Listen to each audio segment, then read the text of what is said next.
Eklavya model residency school खोदा। विषय हिंदी कक्षा 8। विषयांक है 7 हार की जीत। तो पहले पीरियड में हमने हार की जीत में बाबा भारती और उनके घोड़े के बारे में हमने देखा और खड़क सिंह जो उस इलाके का जो डाकू है उनके बारे में हमने देखा। तो आज हम यहाँ पे जो दूसरा भाग है उसमें देखते हैं कि 8वीं कक्षा के छात्रों के जो घर पे बुक है उसमें देखते हुए कि संध्या का समय था। संध्या का समय था यानी शाम का समय था। बाबा भारती सुल्तान की पीठ पर सवार होकर घूमने जा रहे थे। बाबा भारती है वो अपने घोड़े के पीठ पर बैठकर घूमने के लिए जा रहे थे। इस समय उनकी आंखों में चमक थी यानी वो प्रसन्न थे, खुश थे। मुख पर प्रसन्नता थी यानी खुशी उत्पन्न थी। कभी घोड़े के शरीर को देखते यानी कभी कभी घोड़े के शरीर को भी देखते, कभी उसके रंग को, और वहाँ मन में फुलेना समाते थे।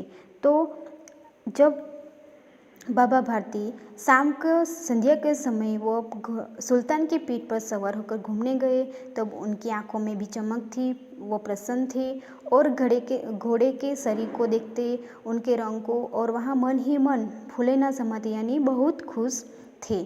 सहसा एक ओर से आवाज़ आई यानी बाबा भारती सुल्तान की पीठ पर सवार होकर घूमने जा रहे थे तब अचानक वहाँ एक आवाज़ आई, ओ बाबा इस कंगले की सुनते जाना। कंगले यानी गरीब की सुनते जाओ। आवाज़ में करुणा थी यानी दर्द भरी करुणा थी। बाबा ने घोड़े को रोक लिया। देखा एक अपाहिज वृक्ष की छाया में पड़ा कर रहा है। बोले क्या तुम्हें क्या कष्ट है? तो करुणा यानी दया भरी आवाज़ में वहाँ पे जो ओ बाबा इस कंगले की सुनते जाना, इसी आवाज़ बाबा भारती को सुनाई दी और उस आवाज़ में करुणा भरी आवाज़ थी।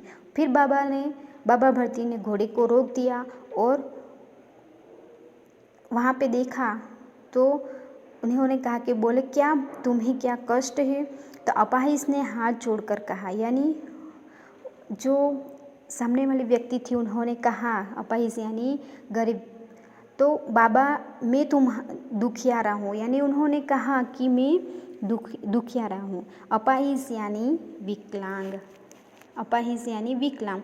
उन्होंने हाथ जोड़कर बाबा भारती से कहा कि बाबा मैं दुखियारा हूँ, मैं बहुत दुखी हूँ, मुझ पर दया करो, मुझ पर आप दया करो।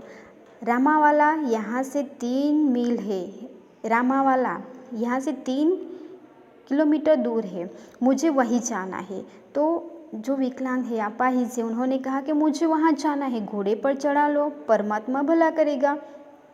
तो यहाँ पे खड़क सिंह ने अपाहिज बन के बाबा भारती से कहा कि मुझ पर दया करो और मुझे रामवाला जाना है और यहाँ से 3 ही मीटर है, तो मुझे वहीं तक आप छोड़ दो, आप भगवान आपका परमात्मा आपका भला करेगा।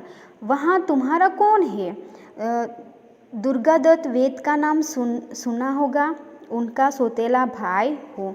तो यहाँ पे बाबा भारती ने खड़क सिंह से यानी अपाहिज जो विकलांग थे उनसे कहा कि वहाँ तुम्हारा कौन है? तो दुर्गादत्त वेद का नाम सुना होगा, उनका एक सौतेला भाई हूँ, ऐसा उस अपाहिज ने कहा। बाबा भारती ने घोड़े से उतरकर अपाहिज को घोड़े पर बैठा लिया और स्वयं उसकी लगाम पकड़कर धीरे धीरे चलने लगे। यानी यहाँ पे हम दृश्य में भी चित्र में भी दिखाई दे रहा है कि बाबा भारती ने घोड़े से उतरकर उस अपाहिज यानी वो खड़क सिंह ही था तो उनको घोड़े पर बिठा दिया और स्वयं घोड़े की लगाम पकड़कर वो धीरे धीरे चलने लगे।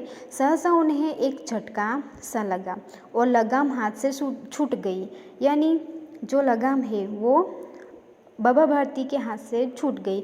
उनके आश्चर्य का ठिकाना ना रहा जब उन्होंने देखा कि अपाहिज घोड़े की पीठ पर तनकर बैठा है और घोड़े को दौड़ाए लिए जा रहा है।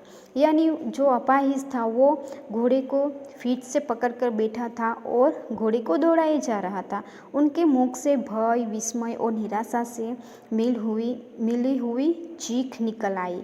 यानी बाबा भारती के मुख से भय यानी डर, विस्मय और निराश भरी चीख निकल आई। वहाँ अपाहिज डाकू खड़क सिंह था। तो बाबा भारती ने देखा कि वहाँ जो अपाहिज था वो बाबा भारती ने देखा कि वहाँ खड़क सिंह था। बाबा भारती कुछ देर तक तो चुप रहे। उनके पश्चात कुछ निश्चय कर पूरे बल से चिल्लाकर बोले, जरा ठहर जाओ।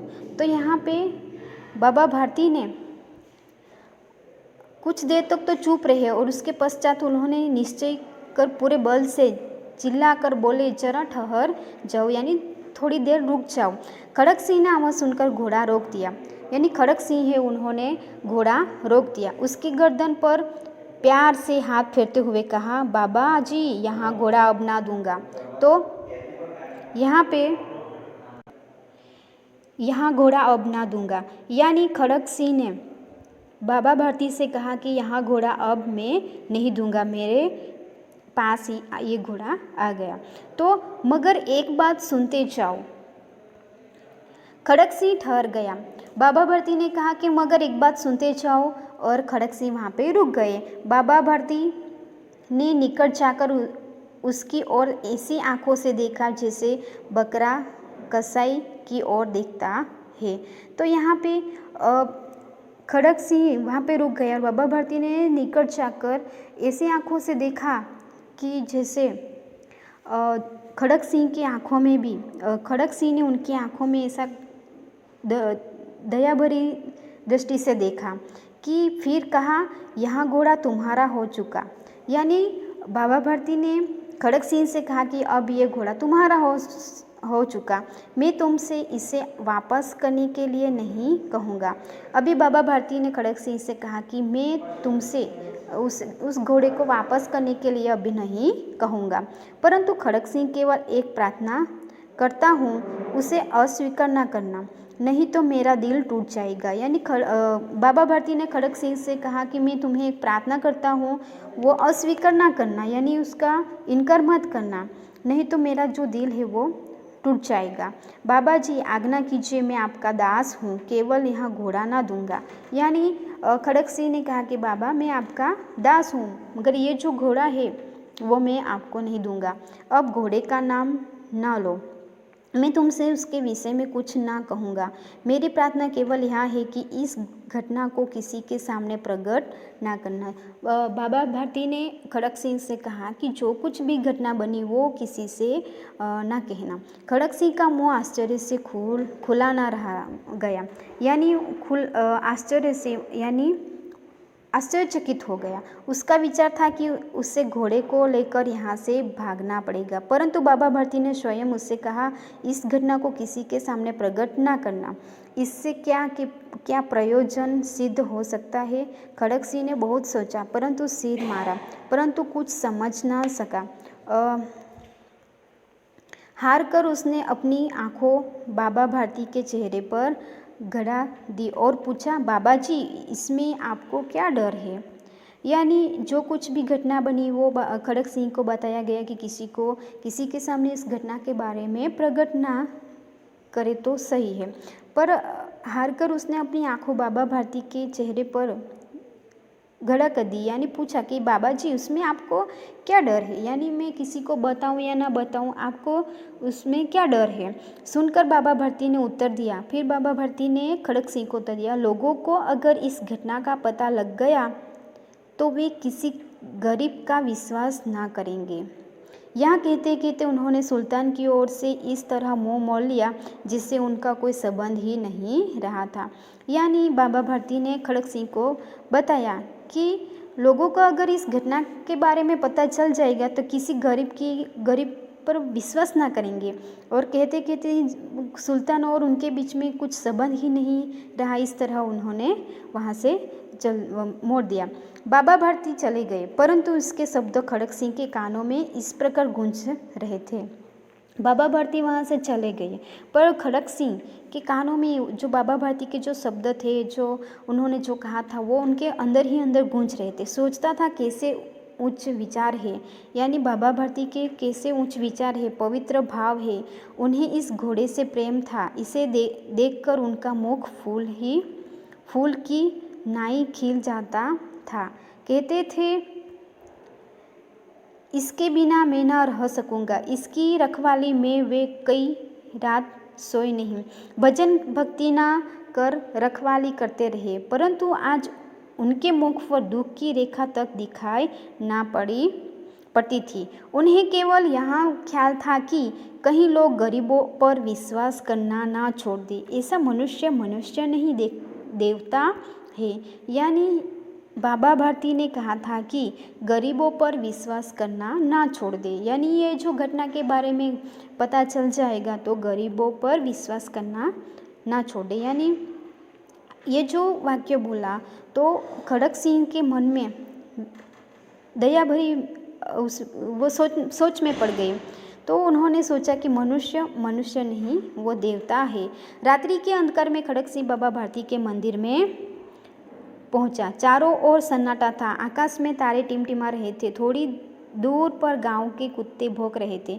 मंदिर के अंदर कोई शब्द सुनाई न देता था। खड़क सिंह सुल्तान की बाग पकड़े हुए था। वहाँ धीरे धीरे अस्तबल के फाटक पर पहुँचा, यानी तबेला था, वो उस तबेला तक वहाँ पहुँच गया। फाटक खुला पड़ा था, तबेला खुला ही था। किसी समय वहाँ बाबा भारती स्वयं लाठी लेकर पहरा देते थे, परंतु आज उन्हें किसी चोरी, किसी डाके का भय ना था। खड़क सिंह ने आगे बढ़कर सुल्तान को उसके स्थान पर बांध दिया और बाहर निकलकर सावधानी से फाटक बंद कर दिया। इस समय उनकी आंखों में नेकी के आंसू थे। तो खड़क सिंह के आंखों में ईमानदारी के आंसू थे और उन्होंने क्या किया कि बाबा भारती के वहाँ जाके जो अस्तबल के फाटक खुले थे, तबेले का जो दरवाज़ा खुला था, वहाँ जाकर चुपचाप घोड़े को, सुल्तान को वहाँ पे जाके बांध दिया और फिर उन्होंने दरवाज़ा बंद कर बाहर निकल आए और खड़क सिंह के आंखों में ईमानदारी के आंसू आ गए। रात्रि का तीसरा पहर बीत चुका था। चौथा पहर आरंभ होते ही बाबा भारती ने अपनी कुटिया से बाहर निकल ठंडे जल से स्नान किया। यानी सुबह होने के लिए जो तीसरा व चौथा पहर था, उस समय बाबा भारती ने ठंडे पानी से स्नान किया और उनके पास तब उस प्रकार जैसे कोई स्वप्न में चल रहा था। उनके पांव अस्तबल की ओर बढ़े, यानी बाबा भारती अस्तबल की ओर देखने के लिए वो गए, परंतु फाटक पर पहुंचकर उनको अपनी भूल प्रतीत हुई। साथ ही घोर निराशा ने पांवों को मन भर का बना दिया। वे वहीं रुक गए। यानी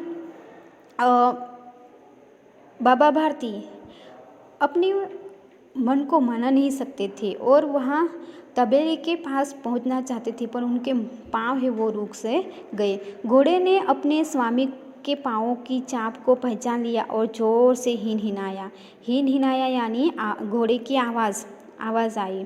तो अपने बाबा भारती यानी उनके जो स्वामी थे, उनके पाँवों की आवाज़ सुनकर घोड़ा हिनहिनाया। तो यहाँ पे अब बाबा भारती आश्चर्य और प्रसन्नता से दौड़ते हुए अंदर घुसे और अपने प्यारे घोड़े के गले से लिपटकर इस प्रकार रोने लगे मानो कोई पिता बहुत दिनों के बिछड़े हुए पुत्र से मिल रहा हो। तो बाबा भारती ने घोड़े की, सुल्तान की आवाज़ सुनकर वहाँ आश्चर्य प्रसन्नता से वहाँ दौड़ते हुए अंदर चले गए और उन घोड़े से यानी सुल्तान को गले लगाया, लिपट कर रोने लगे, जैसे कि पिता है वो अपने बिछड़े हुए पुत्रों को बहुत दिनों के बाद मिलते हैं। इस तरह यहाँ पे सुल्तान यानी घोड़ा और बाबा भारती एक दूसरे को गले मिलने लगे। बार बार उनकी पीठ पर हाथ फेरते, बार बार उसके मुंह पर थपकियाँ देते। यानी बाबा भारती इस घोड़े को देखकर, सुल्तान को देखकर उनकी बार बार उनकी पीठ पर थपथपाते थे, हाथ फेरते थे और उनके मुंह पर थपकियाँ देते रहे। फिर वे संतोष से बोले, अब कोई गरीबों की सहायता से मुंह नहीं मोड़ेगा। तो यहाँ पे बाबा भारती ने अंत में कहा कि अब कोई गरीबों की सहायता यानी मदद के लिए कोई मुंह नहीं मोड़ेगा, यानी मुंह नहीं फेरेगा और गरीबों की मदद के लिए आएंगे। तो यहाँ पे ये जो आज हमने हार की जीत में देखा कि यहाँ पे बाबा भारती और खड़क सिंह, एक डाकू और एक जो ईमानदार व्यक्ति बाबा भारती है, उन दोनों में से डाकू की आंखों में नेकी यानी ईमानदारी है वो हमें यहाँ पे दिखाई देती है। और बाबा भारती की जो यहाँ पे उनका जो वाक्य है कि गरीबों की सहायता से कोई मुंह नहीं मोड़ेगा, यानी गरीबों की सहायता यानी मदद के लिए अब सब लोग तैयार होंगे। तो यहाँ पे हमने बाबा भारती और डाकू खड़क सिंह के बीच में जो कुछ भी घटना बनी उनके बारे में हमने अभ्यास किया था। 8वीं कक्षा के छात्रों को यहाँ पे जो हार की जीत में अभ्यास स्वाध्याय है उनके प्रश्न अपनी नोटबुक में लिखना है और हार की जीत ये जो कहानी है उनका अभ्यास करना है। Thank you.